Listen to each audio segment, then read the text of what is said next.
Hello students, இப்போ நம்ம 9th and science portion தான் பார்க்க போறோம். ஸோ இன்னைக்கு என்ன டாபிக் பார்க்க போறோம்னா எலக்ட்ரிக் ஜென்ரேட்டர் பத்தி பார்க்க போறோம். An alternating current AC generator as shown in the figure. So வந்து உங்களுக்கு AC generator வந்து இப்படி தான் இருக்கும் அப்படின்னு சொல்றாங்க. ஸோ இது பார்த்தீங்கன்னா ரெண்டு இது வந்து நார்த் மேக்னெட், இது சவுத் மேக்னெட். இது ரெண்டுமே வந்து பெர்மனன்ட் மேக்னெட்ஸ், ஃபிக்ஸ்டு மேக்னெட்ஸ் இது. ஸோ நடுவில் ஒரு ரெக்டாங்கிள் காயில் வச்சிருக்காங்க. ஒரு ஸ்லிட் ரிங்ஸ் வச்சு இந்த S1 S2 கனெக்ட் பண்ணியிருக்காங்க. அண்ட் இது ப்ரெஷர்ஸ் வந்து B1 B2ன்றது கனெக்ட் பண்ணியிருக்காங்க. ஸோ இது வந்து ஒரு சர்க்கியூட் கனெக்ட் பண்ணியிருக்காங்க. அண்ட் நடுவில் வந்து இந்த ஆக்சல் இருக்கு. இது வந்து இன்டர்னலாக வந்து இதாக இருக்கு. ஸோ வந்து ஒரு காயில் வந்து இந்த மேக்னெட் மூலமா சேஞ்ச் ஆகும்போது என்ன சேஞ்சஸை கொண்டு வரது தான் இது கான்செப்ட்.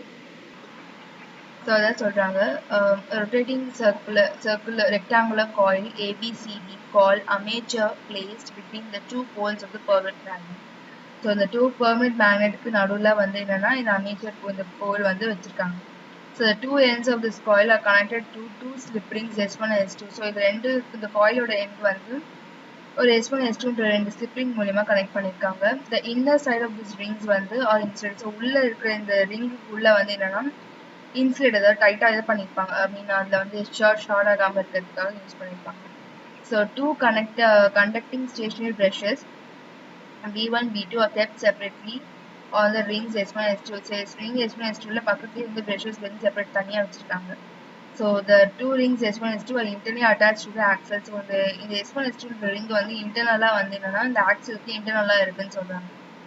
And வந்து the axle may be mechanically rotated from outside to rotate the coil inside the magnet. ஒன்னு வந்து இந்த பக்கமாவும் ரொட்டேட் ஆகும், இல்ல ஆன்டி கிளாக் வைஸும் அதான் சொல்றாங்க, இன்வர்ட்ஸ் இல்ல அவுட்வர்ட்ஸ் ஆகும் அது வந்து ரொட்டேட் ஆகலாம்.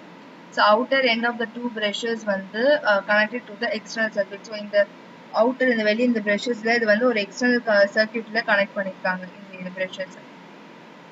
ஸோ இது வந்து என்னன்னா இது ரெண்டு டயக்ராம் என்னன்னு சொன்னா KH1, அதாவது இப்படி ABCDன்ற வரும்போது கரண்ட் இது வந்து காயில் திரும்பினதுக்கு அப்புறம் DCBன்ற டைரக்ஷன்ல இப்போ இந்த காயில் வந்து ரொட்டேட் ஆயிடுதுன்னா இது வந்து ABCDன்றது இந்த பக்கம் DC வந்துடும், இந்த பக்கம் AB வந்துடும்ல. அப்போ கரண்ட் ஃப்ளோ DCBA அப்படின்னு வரும். ஸோ அதுதான் இங்க டூ ரிங்ஸா காட்டியிருக்காங்க. So when the coil is rotated, the magnetic flux linked with the coil changes. So நம்ம ஒரு காயில் சேஞ்ச் பண்ணும்போது ரொட்டேட் ஆகும்போது அது திருப்பி போடும்போது என்ன ஆகும்னா அதோட மேக்னெட்டிக் லைன்ஸ் ஒன்று ஆகும், சேஞ்ச் ஆகும்.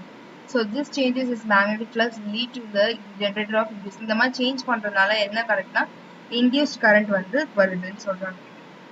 So direction of the induced current and the given by the Fleming's right hand rule is along ABCD in the coil in the outer circuit. It flows B2 to B1. So வந்து என்னன்னா இப்போ வந்து first வந்து Fleming's right hand rule படி பார்க்கும்போது இதோட magnetic flux எப்படி போகும்னா ABCDல போகும் அண்ட் பிரஷஸ் வந்து B2ல இருந்து B1க்கு கனெக்ட் ஆகி போகும் அப்படின்னு சொல்லியிருக்காங்க. ஓகேவா, ஃபர்ஸ்ட் ABCDல B2ல இருந்து B1 போகும். அதே வந்து உன்னோட கரண்ட் காயில் சேஞ்ச் ஆனதுக்கு அப்புறம் டைரக்ஷன் வந்து என்ன ஆகும்னா DCBA போகும். ஸோ உன்னோட மேக்னெட்டிக் ஃப்ளக்ஸ் வந்து DCBAல நிற்கும் அண்ட் அதோட பிரஷஸ் வந்து பார்த்தீங்கன்னா இதுக்கு ஆல்டர்னேட்டிவா B1 to B2க்கு போகும். அதுதான் எக்ஸஸ் ஆப்டிக் சொல்றாங்க. ஸோ வந்து இது அவுட்டர் சர்க்யூட் போகும்போது இட் ஃப்ளோஸ் ஃப்ரம் B2ல இருந்து B1 வந்து கரண்ட் ஃப்ளோ ஆகுது. So during the second half of the rotation, so திரும்பும் போது DCBA கரண்ட் திரும்பும் போது இந்த அவுட்டர் சர்க்யூட் வந்து எங்கேருந்து ஃப்ளோ ஆகுதுன்னா B1ல இருந்து B2க்கு வந்து ஃப்ளோ ஆகுது. So as the rotation of the coil continues, the induced current in the external circuit is changing its direction by every half of the rotation. So ஒவ்வொரு half of the rotation என்ன ஆகுதுன்னா உனக்கு வெளியே இருக்க induced current வந்து என்ன ஆகிட்டு இருக்கு, சேஞ்ச் ஆகிட்டே இருக்கு உனக்கு. So first B2 to B1 வருது, நெக்ஸ்ட் B1 to B2, அப்போ அடுத்த half வந்து B2 to B1. ஸோ அந்த மாதிரி வந்து என்ன ஆகுது, உனக்கு induced current சேஞ்ச் ஆகிட்டே இருக்குன்னு சொல்றாங்க. So to get a direct DC, so the direct DC கிடைக்கும் போது a split ring type commutator must be used. So இது ஆல்டர்னேட்டிவ் கரண்ட்ல யூஸ் பண்ணும்போது, ஸோ இப்போ டைரக்ட் கரண்ட் யூஸ் பண்ணும்போது அதுக்கு வந்து ஒரு தனியாக கம்யூட்டேட்டர்ஸ் வேணும், ஸ்பிளிட் ரிங் கம்யூட்டேட்டர்ஸ் வேணும். With this arrangement, one brush is at all time is connected with the arm and moving up the field while the other is contacted with the arm moving down. So this is a unidirectional current is produced. The generator is thus is called as direct generator.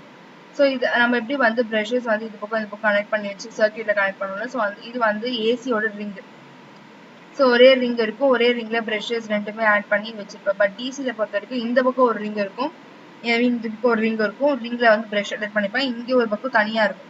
இது வந்து ஒரே மாதிரி ஒரே இதுல வச்சிருப்பாங்க, இது தனித்தனியா வச்சிருப்பாங்க. அது ஸ்பிளிட் ரிங்ஸ் தான் இப்படி இருக்கும், தனித்தனியா இருக்கும், ஒட்டி இருக்கு, இந்த மாதிரி ரவுண்டா சர்க்கிளா இருக்காது, பிரிஞ்சிருக்கும். அதான் டிசி வந்து அதுதான் கம்யூட்டேட்டர் சொல்றாங்க. ஸோ இது வந்து டிசியோட ஜென்ரேட்டர், அது கம்பேரிசன் ஆஃப் ஏசி ஜென்ரேட்டர் அது. ஏன்னா ஏசி வந்து ரிங் மாதிரி இருக்கும், டிசி வந்து ஸ்பிளிட் ரிங், அதுதான் difference, main difference of AC and DC generator இதுதான். ஸோ நெக்ஸ்ட் வந்து transformer. Transformer is a device used for converting low voltage into high voltage and high voltage into low voltage. So transformer வந்து எதுக்கு use பண்றாங்கன்னா, low வோல்டேஜா இருக்கிறத high voltage ஆக்கிறதுக்கும், high வோல்டேஜ்ல இருந்து லோ வோல்டேஜ் கன்வெர்ட் பண்றதுக்கும் இது வந்து யூஸ் பண்றாங்க. It works on the principle of electromagnetic induction. இதுல இப்போ வந்து டிரான்ஸ்ஃபார்மர் வந்து எந்த பிரின்சிபல் வர போகுதுன்னா, எலக்ட்ரோமேக்னெட்டிக் இண்டக்ஷன் பிரின்சிபல்ல ஒர்க் ஆகுது. It consist of primary and secondary coil insulated from each other.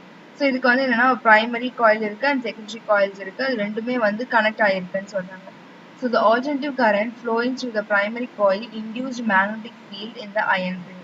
So in the primary alternative current வந்து flow ஆகும்போது primary coilல போகும்போது அதுல இருக்க magnetic field வந்து என்ன ஆகுதுன்னா, அந்த iron ringல வந்து பாஸ் ஆகுது. இதுதான் அந்த ringல வந்து பாஸ் ஆகுதுன்னு சொல்றாங்க. So the magnetic field of the iron ring induced a vary EMF, which is electromagnetic force in the secondary. இப்போ பிரைமரியில போகும்போது அந்த ரிங் வந்து இங்க பாஸ் ஆகும்போது இங்க வந்து டிஃப்ரெண்டா இருக்கு. லைக் பிரைமரியில பாத்தீங்கன்னா இப்போ இங்க கொடுத்துருக்காங்க பாருங்க, 110 to 120 வோல்ட்ஸ் இருக்கும்போது இங்க என்ன ஆகுதுன்னா, உங்களுக்கு லோ வோல்டேஜ் இருந்து ஹை வோல்டேஜ் கன்வெர்ட் ஆகுது. ஸோ அதே மாதிரி ஹை வோல்டேஜ் இருந்து லோ வோல்டேஜ் கன்வெர்ட் ஆகுது. அதான் சொல்றேன், பிரைமரியில இருந்து போகும்போது அது வந்து சேஞ்ச் ஆகும் அப்படின்னு சொல்றாங்க. So depending upon the number of turns of the primary and secondary coils, we can step up and step down the voltages in the secondary coil as well. So வந்து எவ்வளோ டேர்ன்ஸ் பண்ணுறோமோ அவ்வளோ அதே அதை பொறுத்து வந்து என்ன ஆகுதுன்னா, எவ்வளோ வந்து step up and step down voltage எவ்வளோ அதிகமாகணும் எவ்வளோ கம்மியாகணும்னு சொல்கிறாங்க. So step up transformer. So the transformer used to change a low alternating voltage to high alternating voltage is called as step up transformer. That is VS, which is a secondary voltage வந்து is greater than primary voltage, which is VP. In a step-up transformer, the number of turns in the secondary coil is more than the number of turns in the primary coil. Other NS, number of turns of secondary coil, is greater than number of turns of NP. So இதுதான் பாத்தீங்கன்னா step-up transformer. So இது வந்து என்னன்னா, கம்மியான voltage இருக்கிறத high voltage convert பண்றதுக்கு use பண்றாங்க. So எவ்வளோ தடவை வந்து டேர்ன்ஸ் போயிட்டே இருக்கோ அவ்வளோ நவர் என்ன ஆகுதுன்னா, செகண்டரி காயில் வந்து பிரைமரி காயிலோட அதிகமாக வந்து கரண்ட் ஃப்ளக்சுவேட் ஆகுது அப்படின்னு சொல்றாங்க. அண்ட் நெக்ஸ்ட் வந்து இதோட வோல்டேஜ் வந்து சின்ஸ் வந்து லோ வோல்டேஜ் இதை ஹை கன்வெர்ட் பண்றதுனால விஎஸ் வந்து இஸ் ஆல்வேஸ் கிரேட்டர் தென் விஎஸ்ன்றது வோல்டேஜ் ஆன செகண்டரி காயில் தான் விஎஸ்ன்னு கொடுத்துருக்காங்க. ஸோ விஎஸ் வந்து is greater than VP.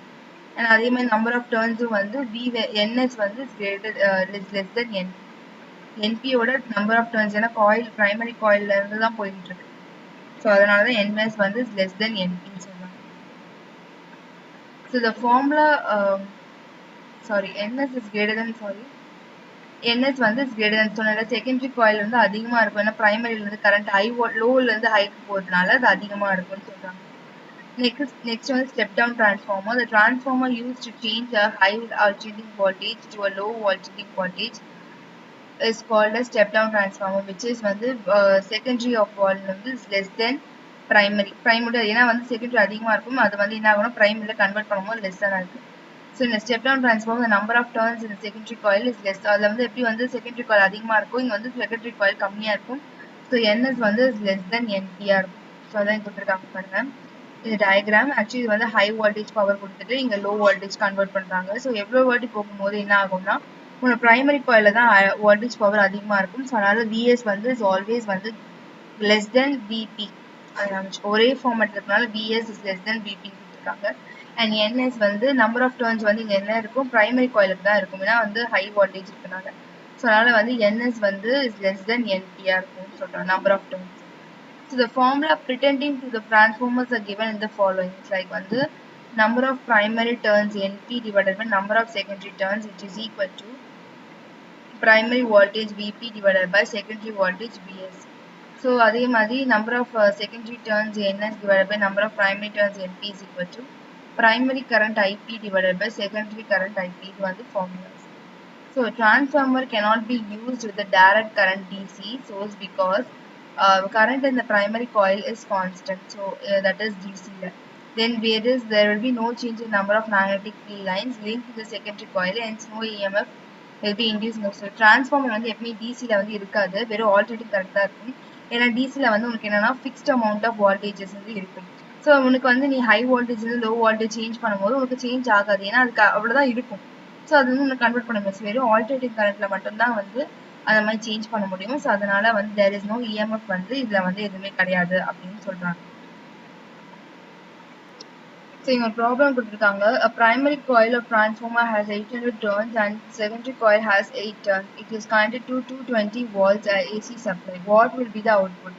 So transformer பொறுத்தவரைக்கும் ES வந்து divided by EP which is equal to NS divided by NP. ES ன்றது வந்து the number of turns இதான் சொல்றாங்க பார்த்தீங்கன்னா, the transformer number of turns இதான் சொல்றாங்க ES.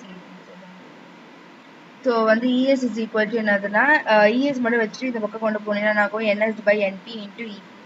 ஸோ உன்னோட NS வந்து என்னது உனக்கு 8 கொடுத்துருக்காங்க, number of turns of secondary coil and number of turns of primary coil 800 into E power வந்து எவ்வளோ கொடுத்துருக்காங்க 220 volts கொடுத்துருக்காங்க. ஸோ அது வந்து மல்டிப்ளை பண்ணி டிவைட் பண்ணினோம்னா கிடைக்கும் 2.2 volts கிடைக்கும். ஸோ நெக்ஸ்ட் டாபிக் நம்ம நெக்ஸ்ட் கிளாஸில் பார்க்கலாம்.